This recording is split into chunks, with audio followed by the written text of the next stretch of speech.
for some analysis, we're now joined by Professor Susan Booysen from the Wits School of Governance. Thanks very much indeed for joining us, Prof. Always good to have you on the program. Thank you, Peter.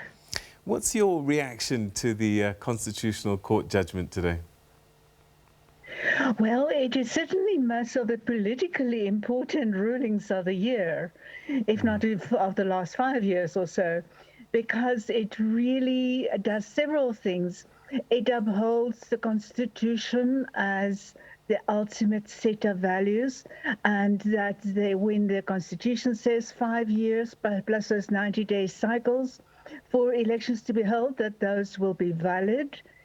It certainly also establishes that the Constitutional Court should not be used inappropriately for too many political cases. So I think the Constitutional Court has really reaffirmed its status, at least today, and in this case, as a reliable ultimate authority in the country. But then the political side of it has huge impacts. As you noted, the debate is open whether the timetable changes, possible timetable changes, will permit that political parties can consider their lists, can reopen and reconsider the faults that had been made. It is open for debate. And the first reading of today's summary ruling, we are awaiting the full detailed ruling. It certainly appears to me as if it permits much more clearly for changes to the timetable that pertain directly to voter registration and not to the total opening of the process, given also that it's a mere 2 months before we get to the elections. There's very limited time for additional corrections, although technically a day or so of correction time would also be possible. Then is also the obvious possibility, but time probably does not permit, that the ANC could take it back to the electoral court. I don't think time permits that at all, even if that at this stage seems like a technical possibility. And there's also a technical possibility that they could go, the IEC could go to the parliament and ask for a constitutional change. The cycle is absolutely not conducive to constitutional change. Constitutional changes in this case, apparently with a 2/3 majority, can be done, but there are very detailed prescribed processes for that to be done. And it would have been possible had the IEC taken this to Parliament, let's say, early in 2021, but not almost 2/3 through the year and 2 months away from elections. In fact, that last part of your answer gives us some of a clue of the question I'm going to ask you now. In the ruling, it seems as if the IEC had some missteps. And I just wonder what they should have done differently. Well, at one stage early in the year, the ANC, the IEC was so well on track to get all the elections done, and then it became doubtful. It possibly was listening too much to different political parties, and not as such the ANC, but many different political parties that were hesitant about elections. But meanwhile, the IEC were proceeding in the periods between big COVID waves with very successful by-elections, and it should have run with that momentum it had there, and really in between the different waves, peaks in the waves, it could really have done more.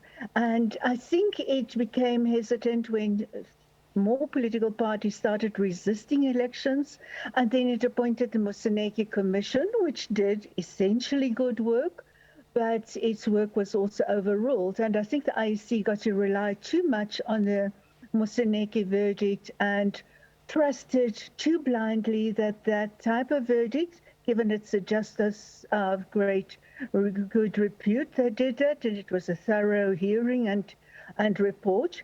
But IEC relied too much on that rather than just running with what does the Constitution say. In a way, the IEC was doing too much second guessing of the whole process and of the Constitution. What does it mean for the voters? Because at the end of the day, democracy is actually about us, the citizens. And here we have IEC, we have political parties not doing their bit. There were complaints about glitches in the system. All of this has nothing to do with the actual voters themselves, and yet we are probably going to bear the consequences, if at all, I'm not sure. Your thoughts on the citizens' view of what's happened?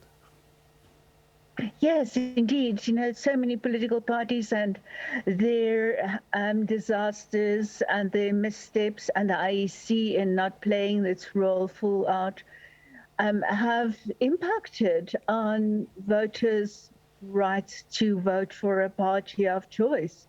And I've also heard debate in the course of late afternoon and evening whether one does not affect the voters' rights to exercise their choice should their party, let's say the ANC, and the ANC is endorsed up to the last election at least by a large proportion, majorities of voters, whether their votes are not being affected, their rights are not being affected by the candidates, by the parties not being given the opportunity to correct their list.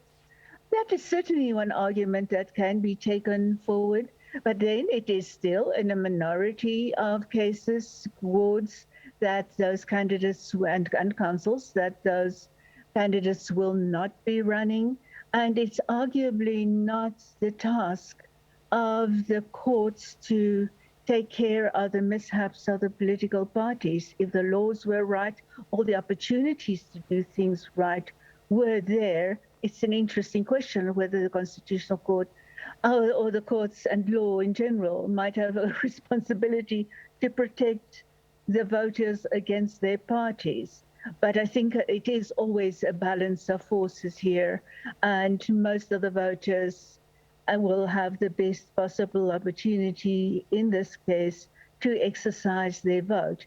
This is a very vexed, complex election, so many moving parts to it, and there is no chance that all parts are going to be working perfectly for those free and fair elections. But the choice probably had to be, and that's probably what the Constitutional Court did, looked at the overall weight of factors. And I suppose when we look at neighboring countries like Zambia, Malawi, who've had elections, yes, COVID-19 was a disruptor, but not one that created an impossible situation for elections to be held. And perhaps this probably swayed the court to look at the law more than anything else.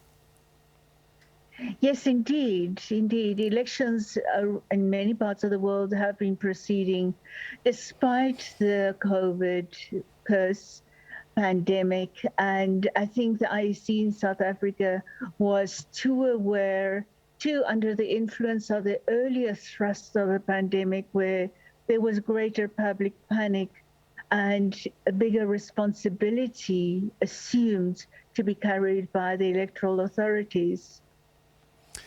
All right, so what does this mean for us going forward? We've had a disruption. Constitutional courts have judged and made a pronouncement. What shifts have taken place as a result of what's happened? It is an amazing possible party political shift that took place in this. We know that the ANC's support base is there, but it is often very wobbly. And ANC organizationally, the ANC has gone through serious setbacks and evidence of disorganization in the organization, in its, not just its finances, but in the Secretary General's office.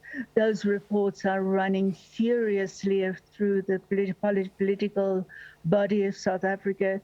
And it is possible that these mistakes that happened within the ANC organizationally have given a lot of impetus to party political change, not altogether ANC out of power and across the board suffering serious setbacks, but generally setbacks all over, much more than what the opposition parties could probably have inflicted on the ANC.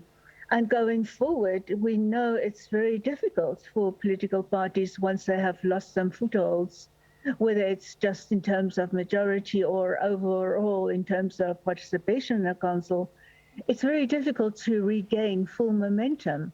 So the changes that we've seen in the last week, last few weeks, the events, and those combining with today's ruling that there will be no postponement, that has probably brought a lot of political change, changing balance of forces in South African politics. And inside those political parties, should heads be rolling?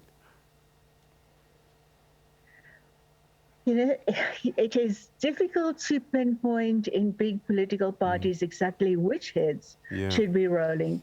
In some respects, a president of the party is always the person who claims the ultimate glory, but also is often required to carry the burden of blame.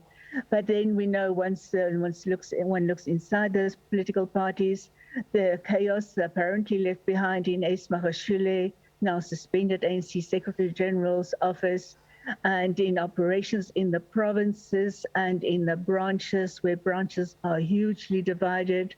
I think the blame will run throughout the whole organization. All right, Susan Booysen, Professor, thank you very, very much indeed for joining us. Your thoughts and insights, always greatly appreciated. These are certainly interesting times that we're living through. Thank you, Peter.